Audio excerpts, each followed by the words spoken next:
नमस्कार दोस्तों। आज हम एंशियंट हिस्ट्री का एक बहुत इंपॉर्टेंट टॉपिक कवर करेंगे जिसमें हम Shishunaga dynasty, Nanda dynasty, Persian invasion और अलेक्जेंडर के कैंपेनियन को सिंपल लैंग्वेज में समझेंगे।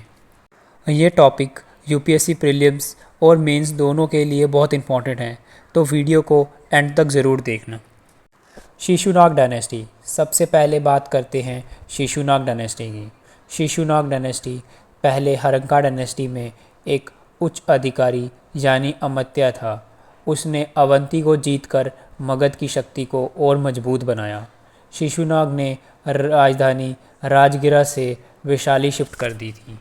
इसके बाद कालसोक रूलर बना। कालसोक के समय पे वैशाली में सेकंड बुद्धिस्ट काउंसिल का आयोजन हुआ था। बाद में उसने राजधानी वैशाली से पतलीपुत्रा शिफ्ट कर दी, जो आगे चलकर भारत का सबसे महत्वपूर्ण राजनीतिक केंद्र बना। अब बात करते हैं नंदा डायनेस्टी की। शेषुनाग डायनेस्टी के अंतिम शासक महानंदीन थे। महानंदीन के बाद महापद्मानंद ने नंदा डायनेस्टी की स्थापना की। महापद्मानंद को नंदा डायनेस्टी का फाउंडर भी माना जाता है।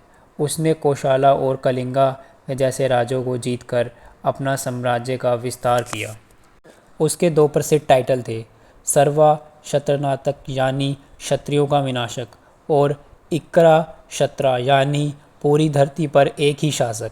नंदा शासकों के पास बहुत बड़ी सेना थी और उनके राज्य केंद्रित प्रशासन के लिए जाना जाते थे। यूपीएससी के लिए याद रखिए कि नंदा डायनेस्टी ने मौर्यन एम्पायर के लिए बुनियाद तैयार की थी। धनानंद और चाणक्य। नंदा डायनेस्टी का अंतिम शासक धनानंद था। वो अपनी अपार समिति और भारी कर व्यवस्था के लिए मशहूर था। कहा जाता है कि उसने चाणक्य का अपमान किया था।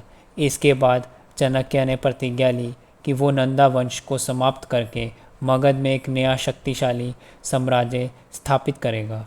यहीं से चंद्रगुप्त मौर्य के उदय की कहानी शुरू होती है। अब बात करते हैं पर्शियन इन्वेशन की। अब बात करते हैं भारत पर पहला विदेशी आक्रमण की। सबसे पहले पर्शियन रूलर सेरस ने नॉर्थ वेस्ट इंडिया की तरफ अभियान चलाया। उस समय भारत का उत्तर पश्चिम क्षेत्र राजनीतिक रूप से बिखरा हुआ था, जिसका फ़ायदा सेरस ने उठाया।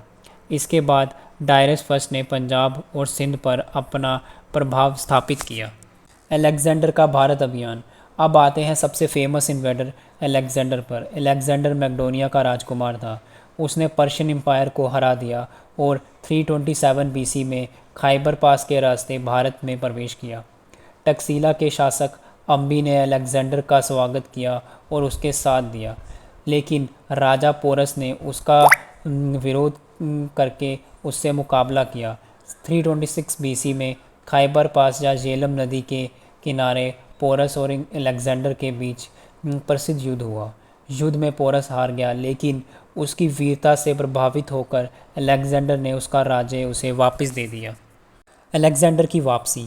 अलेक्जेंडर की सेना लगातार 10 साल से युद्ध कर लड़ रही थी।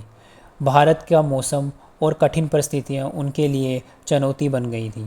जब सेना ब्यास रिवर तक पहुंची तो सैनिकों ने आगे बढ़ने से मना कर दिया। साथ ही नंदा एम्पायर की विशाल सेना का डर भी था, इसीलिए अलेक्जेंडर को वापस लौटना पड़ा। 323 बीसी में बेबीलोन में उसकी मृत्यु हो गई। चंद्रगुप्त मौर्य का उदय।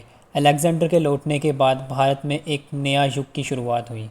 चाणक्य और चंद्रगुप्त मौर्य ने मिलकर नंदा वंश को हरा दिया और इसी के साथ मौर्यन एम्पायर की स्थापना हुई, जो भारत का पहला विशाल साम्राज्य बना।